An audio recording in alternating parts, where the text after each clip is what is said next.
नमस्कार। आज हम बात करेंगे मुंशी प्रेमचंद की एक बहुत ही मशहूर कहानी नमक का दारोगा के बारे में। ये एक ऐसी कहानी है जो हमें एक मुश्किल सवाल के सामने लाकर खड़ा कर देती है। तो चलिए इस दिलचस्प कहानी में उतरते हैं और समझने की कोशिश करते हैं कि ईमानदारी की असली कीमत क्या है और उसका इनाम क्या। कहानी की शुरुआत होती है एक पिता की अपने बेटे को दी गई सलाह से। सलाह बड़ी प्रैक्टिकल है पर थोड़ी दुनियादारी वाली भी। वो कहते हैं कि बेटा, ये जो तनख्वाह है ना, ये तो पूर्णिमा के चांद की तरह है। एक दिन पूरी दिखेगी और फिर घटते घटते गायब। लेकिन जो ऊपरी आय है, मतलब रिश्वत, वो तो एक बहते हुए झरने की तरह है जो कभी नहीं सूखता। और बस यही सलाह इस कहानी के पूरे संघर्ष की नींव है। तो अब मिलते हैं हमारे हीरो से, वंशीधर से। उन्हें नमक के नए नए बने डिपार्टमेंट में नौकरी मिली है। एक ऐसी नौकरी जो ऊपरी कमाई के लिए खूब बदनाम थी। और बस यहीं पर उनके उसूलों का पहला और सबसे बड़ा इम्तिहान होता है। वंशीधर अभी अभी दारोगा बने हैं और उनके पिता, जो एक रिटायर्ड क्लर्क हैं, उन्हें दुनियादारी सिखाते हैं। वो समझाते हैं कि असली कमाई तनख्वाह से नहीं बल्कि चढ़ावे से होती है, मतलब रिश्वत से।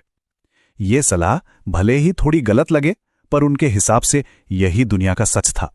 तो यहां पर दो सोच, दो रास्ते आमने सामने हैं। एक तरफ पिता हैं जो कहते हैं कि मौके का फायदा उठाओ, और दूसरी तरफ है वंशीधर जो अपने कर्तव्य और ईमानदारी पर टिके रहना चाहते हैं। अब यही टकराव पूरी कहानी को आगे लेकर जाएगा। चलिए अब कहानी के उस सबसे जरूरी मोड़ पर चलते हैं जहां वंशीधर के सिद्धांतों की असली परीक्षा होनी थी। एक ऐसी रात जो उनकी पूरी जिंदगी को बदल कर रख देने वाली थी। देखते हैं आखिर हुआ क्या। जरा माहौल की कल्पना कीजिए। यमुना नदी का किनारा है, आधी रात का वक्त, घना अंधेरा और चारों तरफ सन्नाटा। दारोगा वंशीधर अपनी ड्यूटी पर हैं। तभी उन्हें कुछ गाड़ियों की आवाज सुनाई देती है। वो उन्हें रोकते हैं और बस हवा में एक अजीब सा तनाव घुल जाता है। अब सवाल ये उठता है कि इन गाड़ियों में आखिर ऐसा है क्या जिसे इस तरह रात के अंधेरे में नदी के पार ले जाया जा रहा है। इस एक सवाल से कहानी में सस्पेंस और भी गहरा हो जाता है। और फिर सीन में एंट्री होती है पंडित अलोपीदीन की।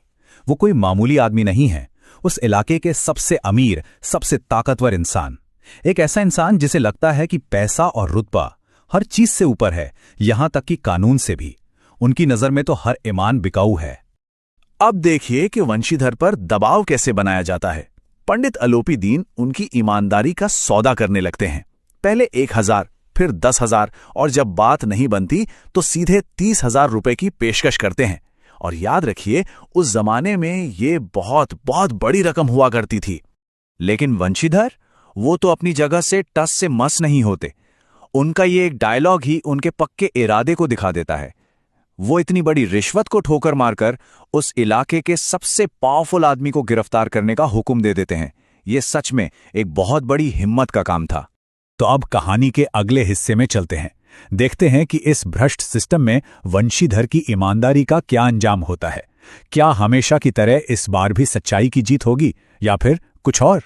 जैसा कि अक्सर होता है, अदालत में पैसे और पावर का खेल चलता है।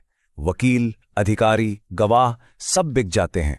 नतीजा, पंडित अलोपीदीन को बेकसूर बता दिया जाता है और सारा का सारा इल्जाम उस एक अकेले ईमानदार अफसर वंशीधर के सिर पर डाल दिया जाता है।